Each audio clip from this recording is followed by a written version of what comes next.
Any questions before we go into the ode to joy? Ode to joy? Yeah? Should we do 5 levels of joy? 5 levels of joy that a person can experience. And these correspond quite perfectly and quite magically to each of the 5 levels of the soul. There's a few rules to go through. We're not going to go through them in too much detail because they're self-explanatory. Rule number 1 is that each level of joy that we encounter is nothing compared to the one above it.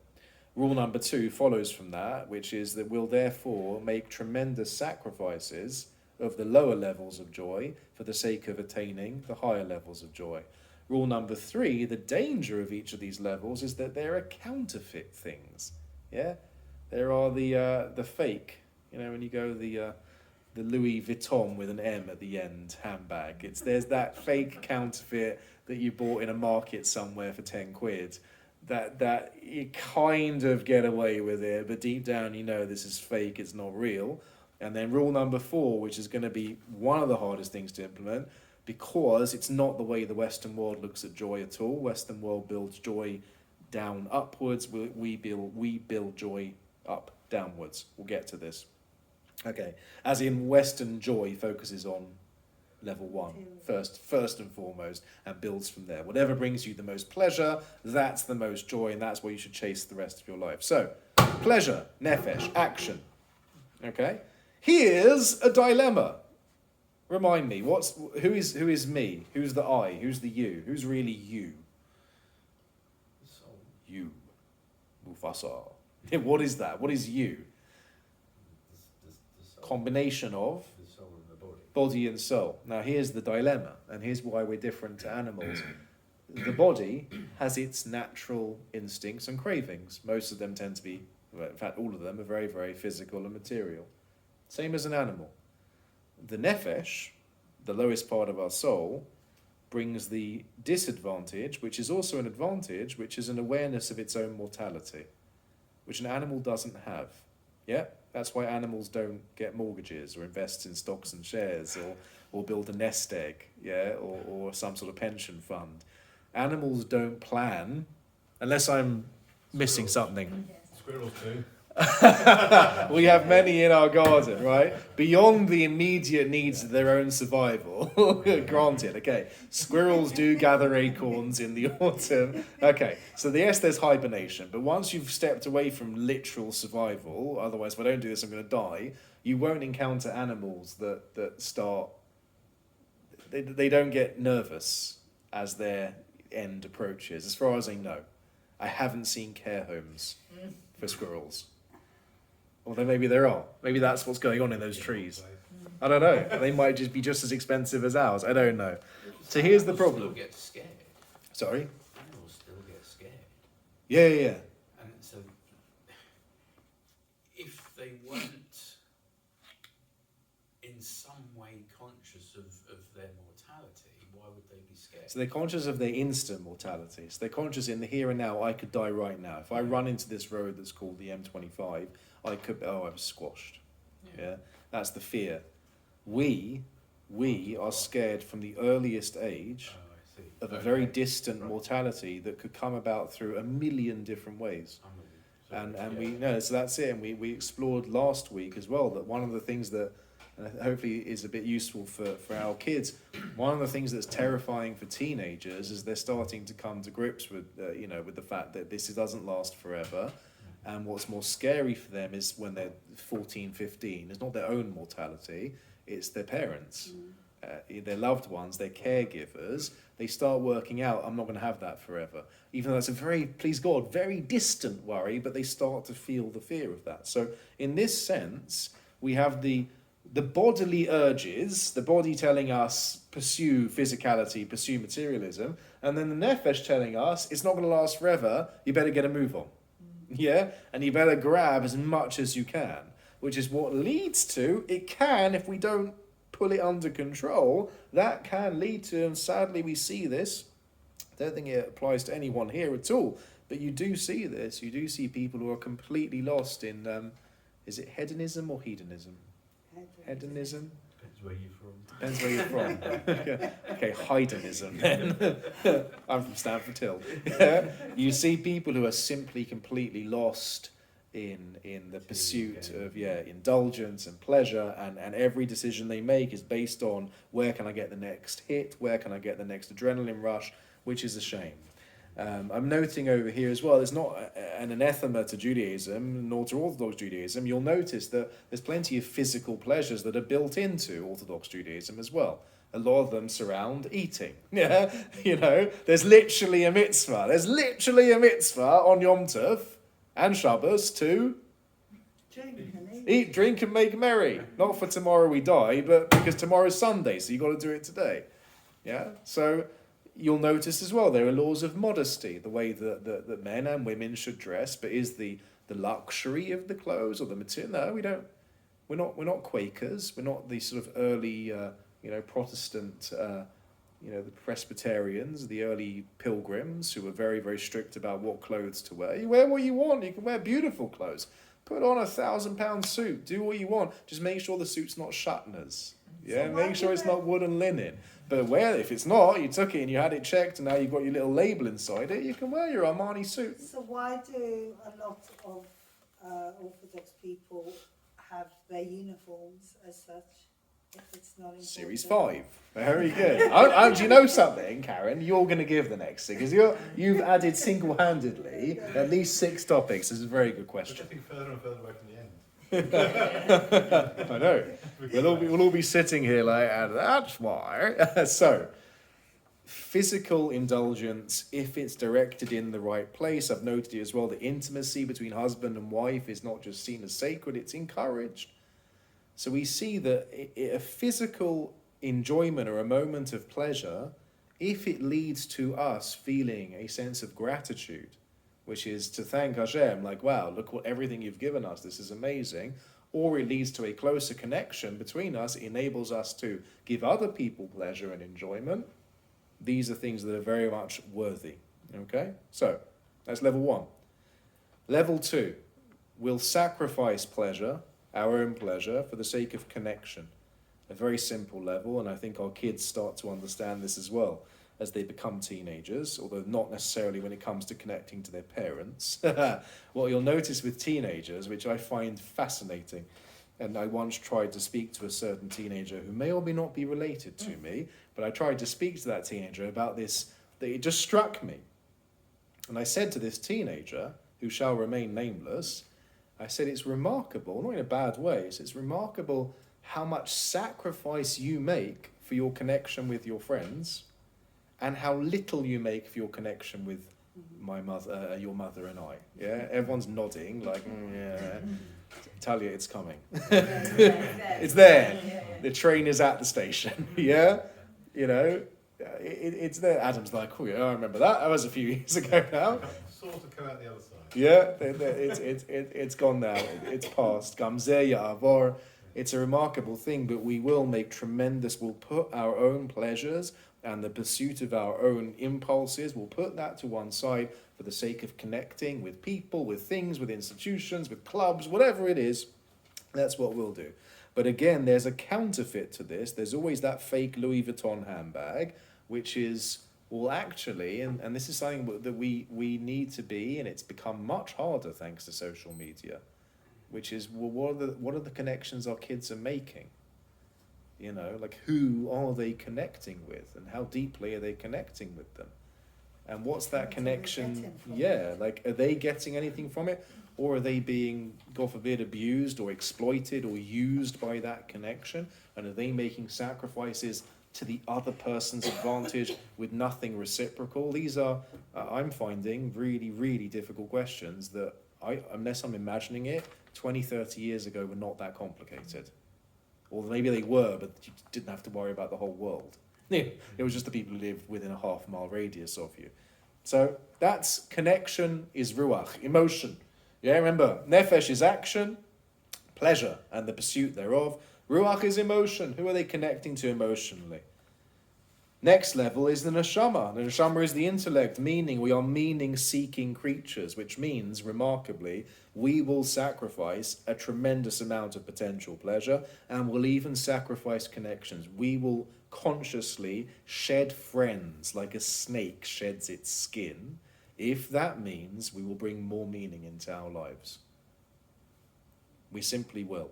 And this will often, Abby, you'll often see this, and it could be that children make a decision one way or another. I've seen it happen in both directions, that when children become more religious, they will start distancing themselves from some friends, or if they become less religious, they'll also distance themselves from some friends because they sense inwardly that my pursuit of meaning is going to be held back by that group of friends. It's not that I hate them, it's not that I have something against them, I just feel like they are the brakes on this car that I am now driving. I've got to ask them to step out of the vehicle. Does this make sense? So we'll sacrifice pleasure, we'll sacrifice connections, which is very, very painful to do, if it amounts to our ability to pursue meaning. Of course, you'll notice the higher up the hierarchy we get, the more dangerous the counterfeits get. Yeah? And the harder it is to wean oneself off it.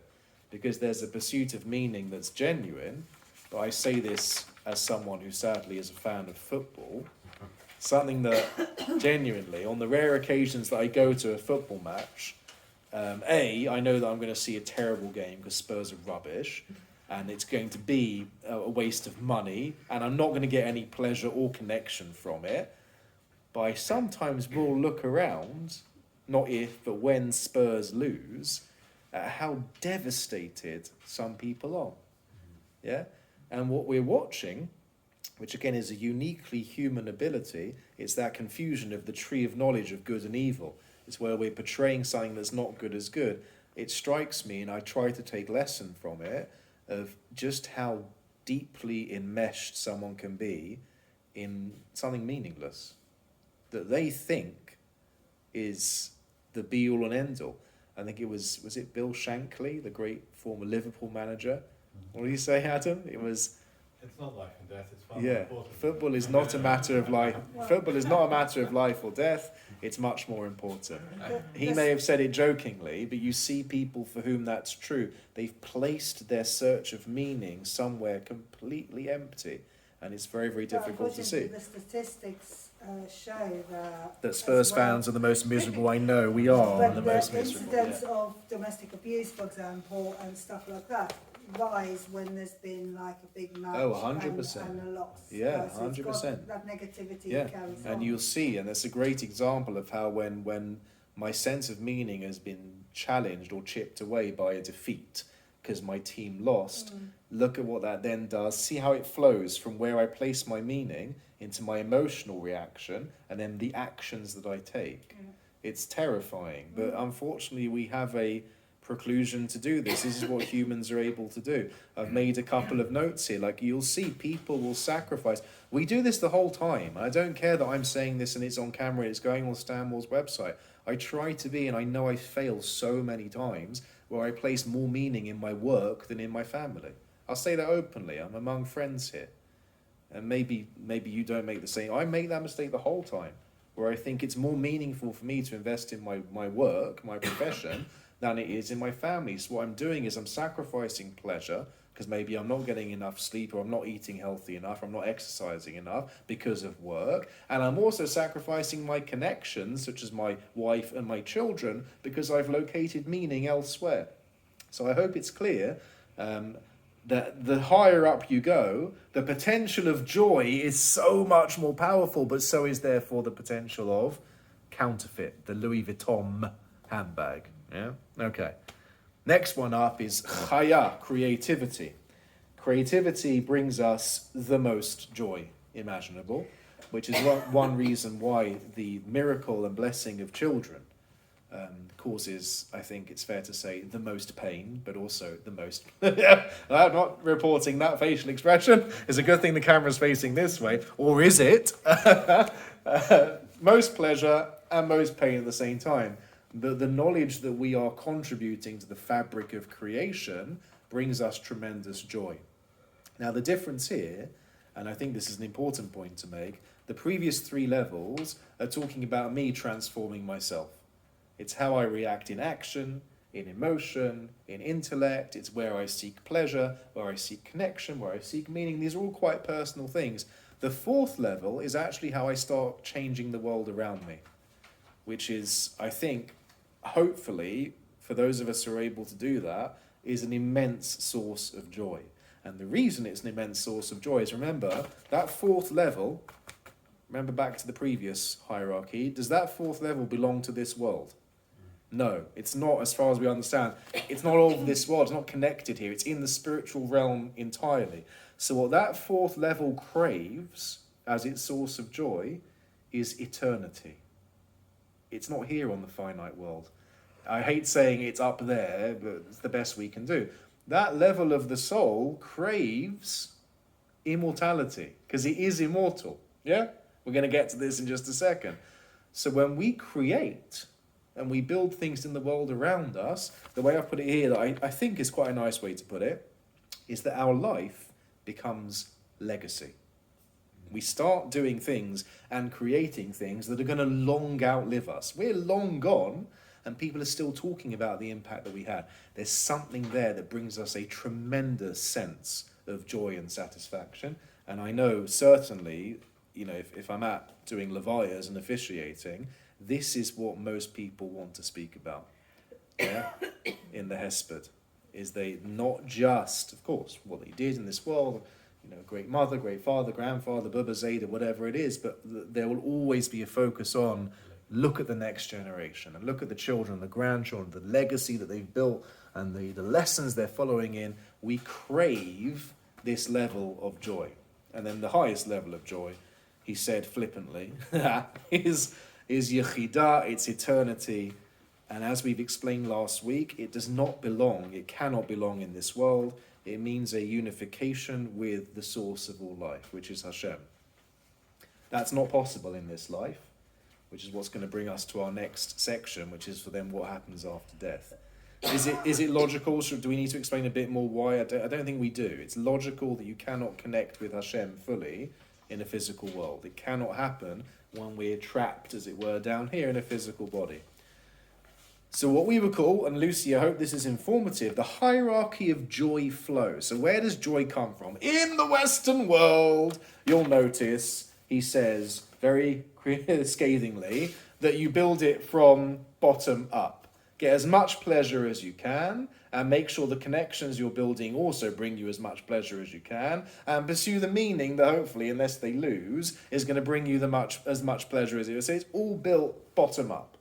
In Judaism, we say it's the other way around, and the flow is right here above the yellow section. I think it's such an important idea. Share it with your kids. Number one, in a sentence, what does it mean to be Jewish? What does it mean to be an Orthodox Jew? Certainly, it means to be at one with Hashem. That's it, he said casually. It just means to be at one with Hashem. That will then guide what we are choosing to create, the legacy that we're building in our lives. That will guide where we look for meaning.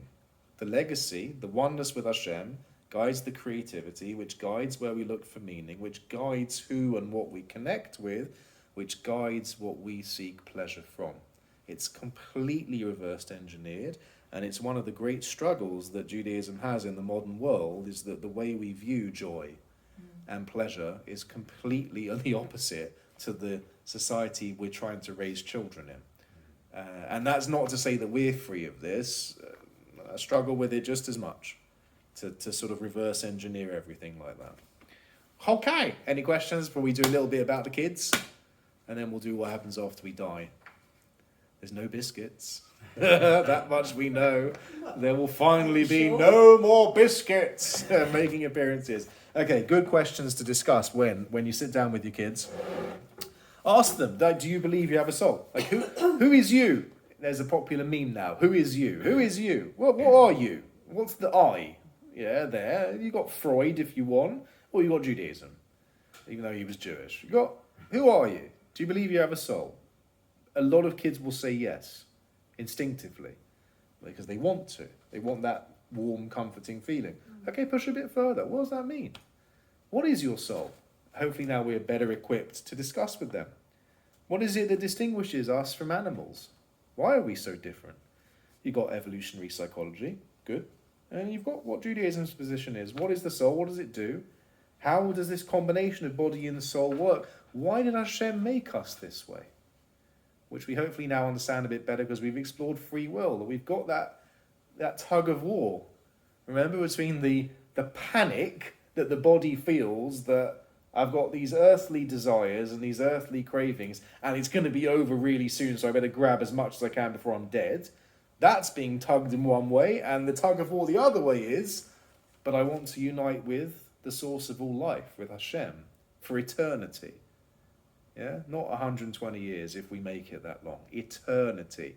Can you put aside these pursuits for that pursuit? That is the tug of war. Number 3, we can ask our children, like, what do you think is the greatest joy a person can experience? Like, I don't know, they may see a piece of chocolate cake, I don't know. Seeing my team winning the Premier League. That's fine, explore with them. This is something that I'm trying to do and probably failing, is like, why is it that FC 26 or whatever they're up to, whatever FIFA they're up to, like, why does that make you feel happy? Yeah? Why does that screen make you feel, because they've built it with dopamine addiction, I get that, but you don't. Why do they make it? Yeah? Explore with them. What is it that brings you joy?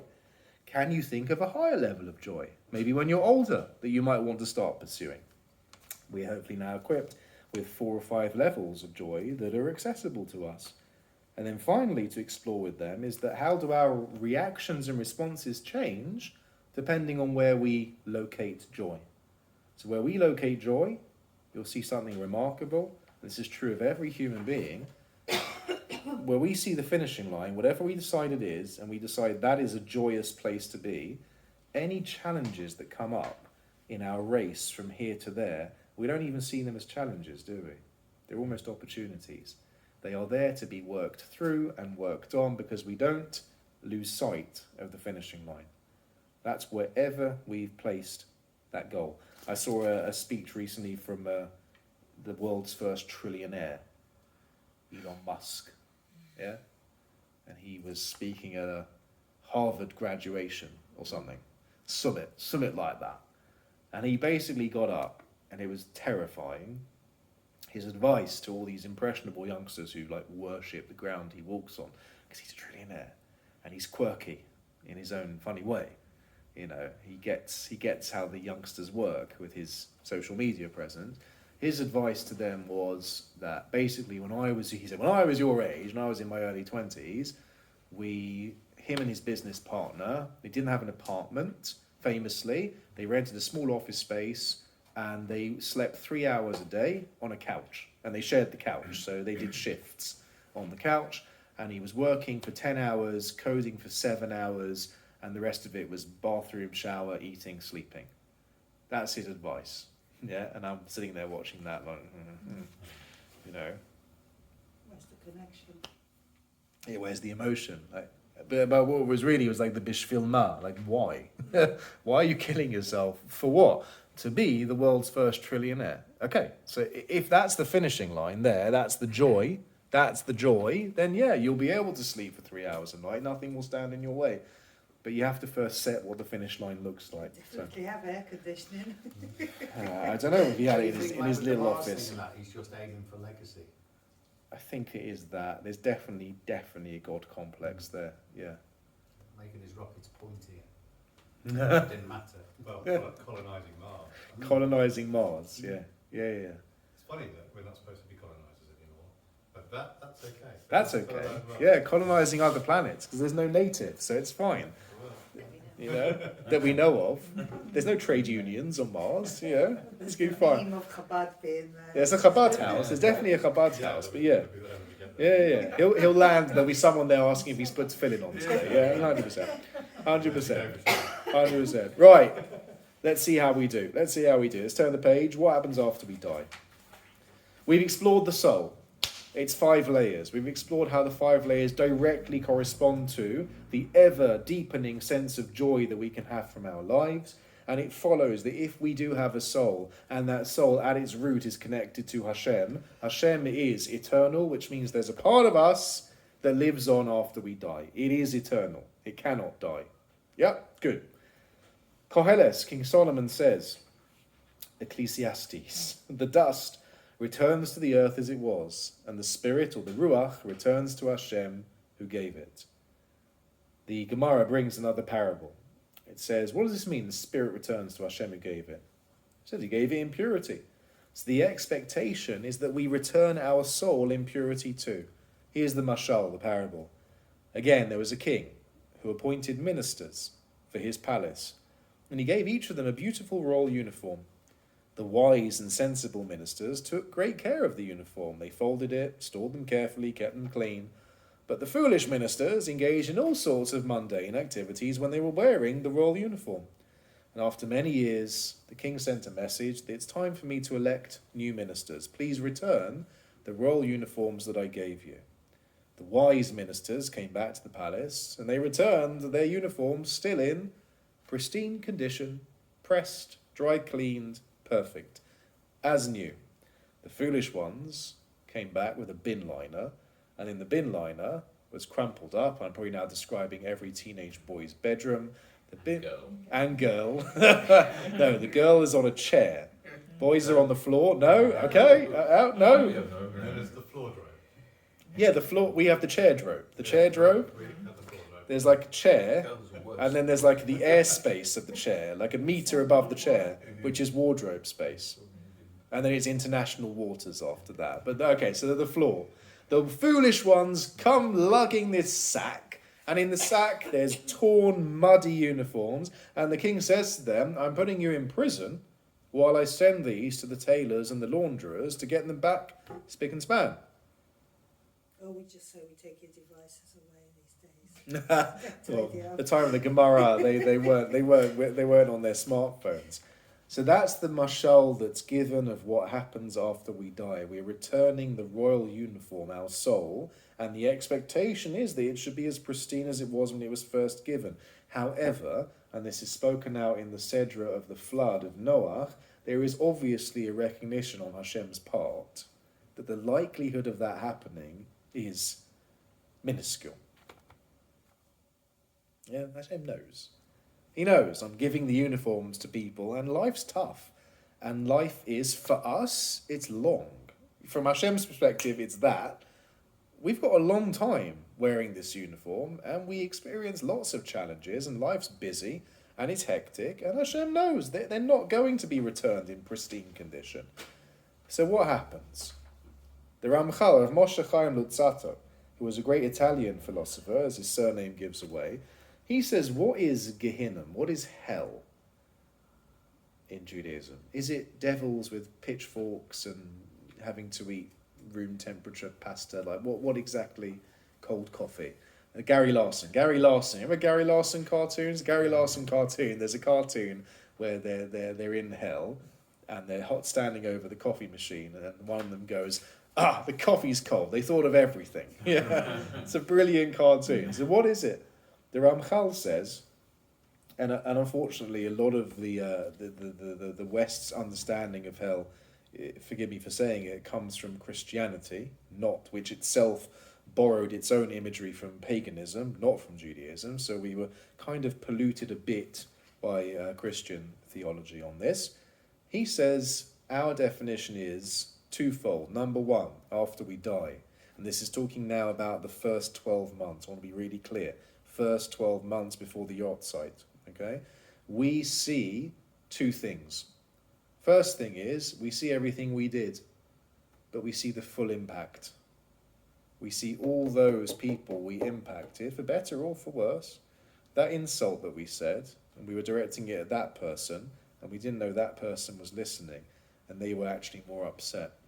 We didn't know that maybe they'd been bullied because of that thing when they were younger.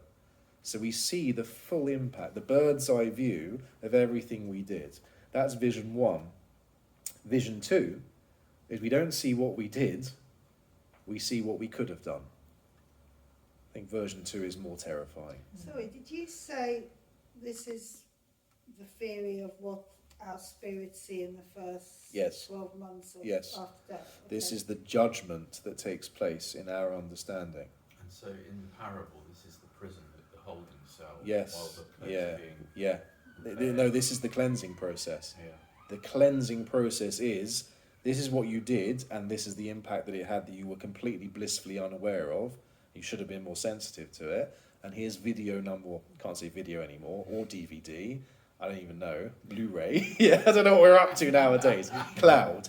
Yeah, here's cloud number 2. Cloud number 2 is much more scary. Cloud number 2, and it's not unrealistic. It's not like just...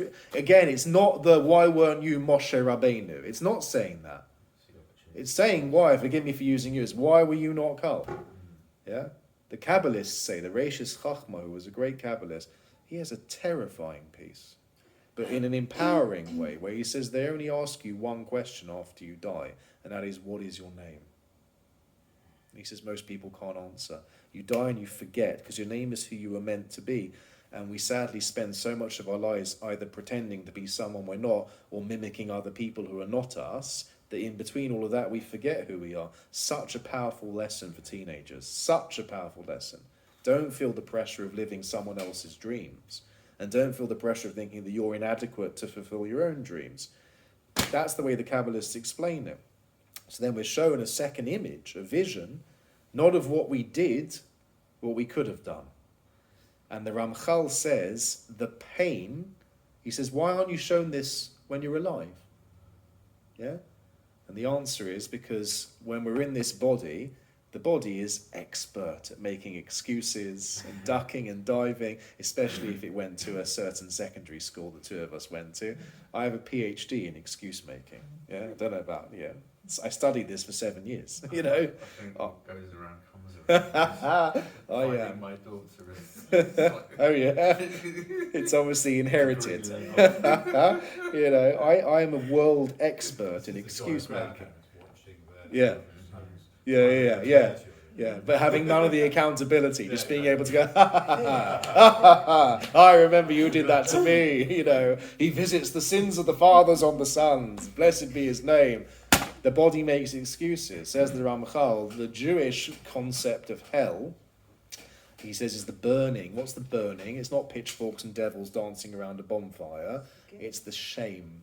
It's the shame of looking and seeing all the stuff I did that had a ripple effect that I had no idea about, and then all the stuff I didn't do that I could have done. That's 12 months. Says the Gemara, source C, Rav Chisda taught, a person's soul, sorry if this gets a bit creepy, a person's soul mourns over the body for the duration of the Shiva. So the soul already is conscious of those missed opportunities. It's mourning over the body. But let's not get too morbid about it or too negative. It's also mourning in a glorious way. The soul is looking at the body and thinking, you know what? And I'm going to say it flippantly, remember it's a partnership, it's the lame guard and the blind guard together. It looks down at the body during the Shiva and says, we could have done so much worse. Yeah, we could have done a lot better. We could have done a lot worse. A lot of people do a lot worse. And look at the amazing things that we did. So just as we mourn the loss of our loved one, the soul mourns the loss of the opportunity of working with its beloved partner. It looks at the partner and it goes, mate, we did a lot. We really did a lot. It may have only been 80, 90 years or less, whatever it was, but we accomplished a hell of a lot. And I'm really proud of that, you know, because the odds were stacked against us, and statistically most people didn't do what we did. And that's an amazing thing. Rabbi Yavo added that for a full 12 months after death, and this gets quite, I wouldn't share this with your children just yet, a person's soul ascends and descends between heaven and earth. Okay, so it, as it were, travels between the two realms. There are a number of explanations that Rabbi Aryeh Kaplan gives, the great American author of the 20th century. He says the soul becomes attached to the body. Remember, they've been partners in crime, or not crime, for decades. Yeah, this is Batman and Robin. It's like, you know, where there's Ernie and Bert. Yeah, this is like they're partners.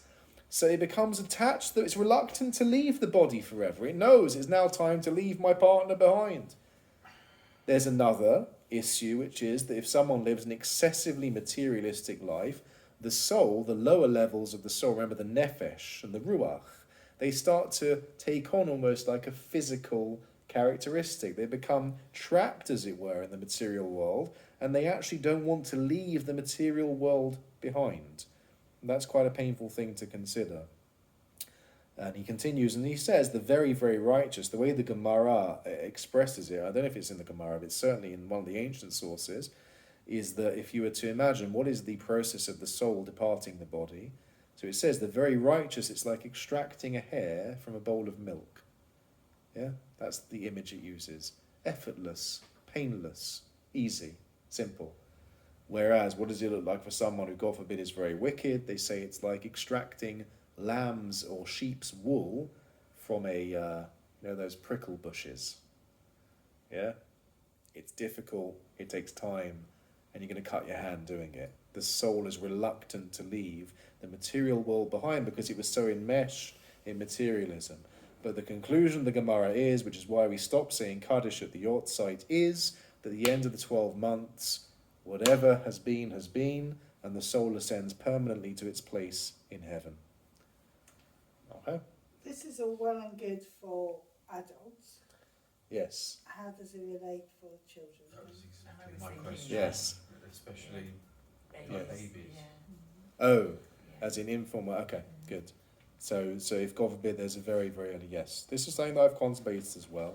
I'll level with everyone. My mother lost 2 children. One when I was 2, and one when it affects you even if you're non-verbal, and one when I was 15, 16. So that really hit like a sledgehammer. And I was confronted by the same questions. I was going into the end of year 10, so 15. Year 10's 15, correct. We'll have a look. There's only a microscopic amount we can build to try to explain such a question. It's a very good question. Okay, over the page. Let's have a look. I don't think we need to go too much into the whole process. If you want to, have a look at source F is Maimonides, the Rambam, which is the full process of what happens. Okay? But we're not going to go into it now because we're short of time. And let's have a look, because this does get into resurrection, the world to come, reincarnation. It's section C, the pink heading there. Okay. So we mentioned already resurrection this will start, I think, Karen, to address your very good question before, to an extent. The Rambam says the 13th principle, we did this on a Sunday morning a number of months ago. He says, I believe, I believe with a perfect faith, that there will be a resurrection of the dead at a time when it arises as desirable from the Creator, blessed be his name, and his memory. It's not clear to me if he means the memory of the person who died who's coming back to life, or Hashem's memory, as it were. Not clear to me. I need to research it more. Will be elevated forever and for all eternity. So the question that's asked is, why is the idea of resurrection so important in Judaism, at least in Orthodoxy? Why is... we say it every day. I'm not going to quote the whole thing, but before Kedusha, yeah? What do we say? It's that whole paragraph. Mechalkel chayim b'chesed, mechayei meisim berachamim rabim. Yeah, familiar? Mechayei meisim. Yeah? Who brings life to the dead, berachamim rabim, with great mercy. Yeah? And that whole paragraph is about resurrecting the dead, and it concludes with V'ne'emon ato lahachayos meisim. V'ne'emon ato, you are faithful or trustworthy. Lahachayos meisim, to resurrect the dead. Baruch ato Hashem. It's right there. Mechayeh. Let's say it again. Yeah, it's in the Amida every day, and we stand there singing it together on Shabbos with Johnny, and I'm thinking sometimes I'm like, ooh, this is big stuff. We're not just talking about the Kiddush after the service. This is big stuff we're talking about. So the way I've heard it explained, which I think is quite a lovely explanation, it goes back to everything we've discussed, is that ultimately everything we build, or God forbid everything we destroy, but this is the positive side of it. So the judgment's gone, yes? The burning shame of the impact of our actions and what we could have done instead of what we did, we've passed through that. And we're now at a point of elevation. To add here, just as a little caveat, there is a belief, which I think makes sense, that the level of a person's soul after they die can be affected further by other people. Yeah? So if someone, for example, someone sets up a charity, someone sets up an orphanage, let's say, and for generations it benefits lots of needy children, That's just constant, 10 points to Gryffindor. Every time another kid walks in, that soul is elevated further. So it's not over permanently, but once the judgment's gone through and the soul is elevated to that level, there is an understanding, as we said, that everything they achieved in this world was achieved as a partnership. Lame guard, blind guard. Everything. Bless you. Thank you. That was a preemptive bless you. Everything. Everything they achieved. Sorry. Prophecy, yeah. A prophetic bless you. that therefore, I think it's Nachmanides. I might be wrong. The Ramban, who was a great Kabbalist of his time, 12th and 13th century. He says that it's a truism in Judaism that if our lives and all the mitzvot we do, the good deeds we do, it's all done as a partnership. That body that we embodied once upon a time as a soul has to be brought back to life. It's only fitting. It's almost like a homecoming. It's like, look at this. This combination of body and soul did all of this good work in this world. Welcome back. Welcome back to an existence where you don't have the challenges, you don't have the suffering, you don't have the pain that you went through in your life. This is the resurrection of the dead. You are here to bask in the glory. Remember what was the highest level of joy? Level 5 that you can't experience in this world. Oneness with Hashem. Yeah? So that resurrection of the dead is an absolutely crucial point We said earlier to Judaism. that oneness with Hashem can't happen on this earth. No. So this resurrection isn't a simple return to this earth, is it? It's something No. else. It's a totally different plane. And according to all opinions, it takes place after the Messianic era. So Mashiach has come. What that means to those who are alive versus those who are dead is subject to great dispute. And what resurrection will look like is also subject to dispute for the simple reason that it hasn't happened and no one knows. No one knows for sure. We're trying to piece together as best as we can. But what all agree on is that, and this actually stems to one of the reasons why we treat the corpse, if I can say it like that, with such reverence and respect. And one of the reasons why we are so against cremation, it's not a superstition. I've heard all sorts of superstitious nonsense about why Judaism is against cremation. No, it's that this that you're looking at now is a vessel of holiness. This is one side of the partnership that spent its life. Yeah, it made mistakes. We all do. Sorry, I'm saying it. I'm struggling here. Made mistakes, stumbled and fell. We all do that. But by and large was a good person who loved and cared and cherished and had mercy and compassion and gave to charity. You are looking here, the way I've said it, I probably shouldn't have said it because it was in a very high achieving school and they pushed back immediately. But I said, would you walk into the Louvre and set fire to the Mona Lisa? No. Apparently it's quite easy to steal from there. Recently there was a heist of like £60 million or something, but easier than we thought it would. Like, you wouldn't go into a gallery and set fire to a work of art. What? Of course you wouldn't. The body is a work of art. So it must be buried accordingly with the greatest respect. Okay. Let's jump down. We'll skip the source that we had last time, and we're bang on time, and then we can take some questions. Okay. 2 bullet points at the end. Let's spend a couple of minutes, no longer, because I'm way above my pay grade. We'll talk a little bit about reincarnation, and this does touch upon Karen's question. It won't touch upon it in a way that is satisfactory, but at least it gives us something hopefully to think about in addressing it. So the first point I've already covered, which is the elevation of the soul can be influenced even beyond the grave by those who are, praying and learning and doing good deeds in our memory, or institutions we set up that carry on flourishing after we're long gone. Again, that's level 4 joy. Remember, that's legacy. That's legacy, level 4. That's almost the top. That's the stuff we know makes us as close to immortal as we can possibly be when we look up and there's a big plaque up there with our name on it that tells everyone who walks into this room for every generation onwards that once upon a time we built this building. And I'm not saying that mockingly. I know Stanmore loves its plaques. It does. It's like they say the old JFS in Kentish Town was held together by chewing gum. Stanmore building, the Shawl, is held together by plaques. That's it. Yeah? But it's not a small thing. Someone said, you know what, instead of buying a holiday home or a yacht, I'm going to build a Beis HaMedrash. That's pretty cool. That's someone who says I could go direct my emotions towards that pleasure. I could say my meaning is over there. Or I could say, no, I want the pleasure of knowing that there's going to be people davening and learning and hopefully having shirim in a room that bears my name because I've made that's a remarkable thing. That's legacy, if you've got it. You don't need money to have legacy. You just need legacy to have legacy. Kabbalists, what about reincarnation? Okay, do we believe in reincarnation?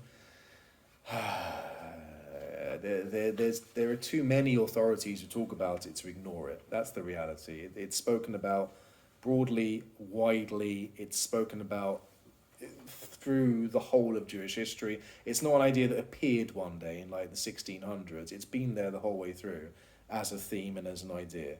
So there are a number of explanations of what reincarnation is. Reincarnation, do not ask me to explain how it works. I don't know. But it means that some part of the soul is sent back into a new partnership body to do something.